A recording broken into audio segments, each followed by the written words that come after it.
eu sou Cristiane Araújo, sou advogada, sou professora e fui convidada aqui para estar respondendo algumas perguntas, no projeto Falando Direito para Pequenos Negócios.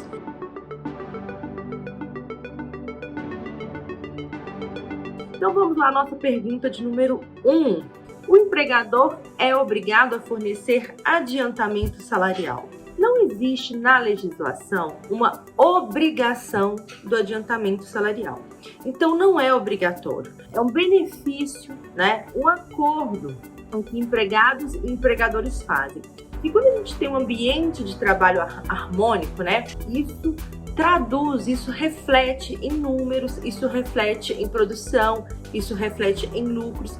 Não é obrigatório, mas é recomendado. E por que é recomendado? Porque faz parte de um costume, faz parte de uma tradição, faz parte aí da espera, tanto do empregado quanto do empregador. O empregado espera, às vezes, por esse adiantamento, para dar aí segmento na sua vida, pagamento nas suas contas. Então, não é obrigatório, mas é um costume.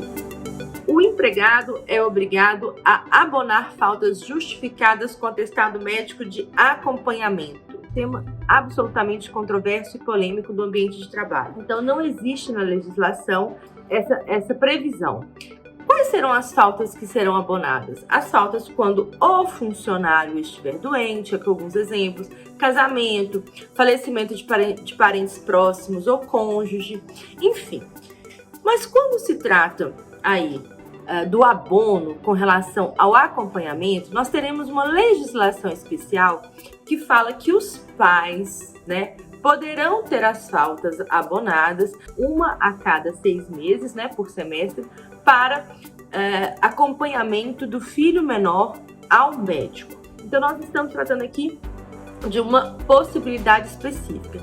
Com relação às outras possibilidades, acompanhamento de esposa, acompanhamento de pai, de mãe, de avós, de tios, tratará aí da relação do RH da empresa com o funcionário e o bom senso. Qual é o bom senso, por exemplo?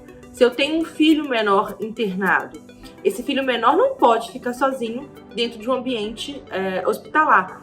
Então, é recomendado que o RH aceite esse atestado médico, que aceite esse abono de faltas, porque se trata aí de uma condição especial.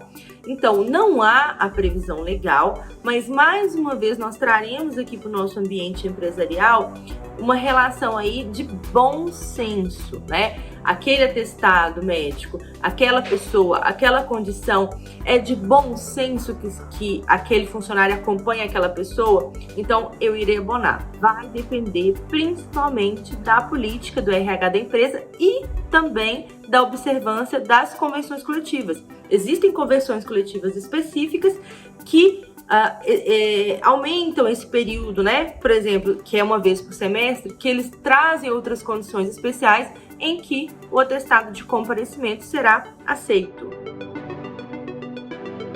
Empregados que possuem estabilidade podem pedir demissão. Quais são as estabilidades mais comuns quando a gente se trata do empregado? São dos empregados que se afastaram por acidente de trabalho por mais de 15 dias, então que se afastaram lá pelo benefício B31, o afastamento ou por acidente de trabalho ou por doença a ele equiparada. Funcionários cipeiros, que detêm aí mandatos que são cipeiros, e outras estabilidades aí que a lei pode vir a trazer para a gente. Essas pessoas podem pedir demissão? A demissão é um ato unilateral do funcionário. As normas de estabilidade, elas existem para que o empregador não possa demitir o empregado durante o período de estabilidade. Um exemplo, o empregado retornou aí de um afastamento por acidente de trabalho. Ele vai ter, segundo a lei, uma estabilidade de 12 meses. Mas o funcionário pode pedir demissão? Pode. E como é que vai ser essa demissão?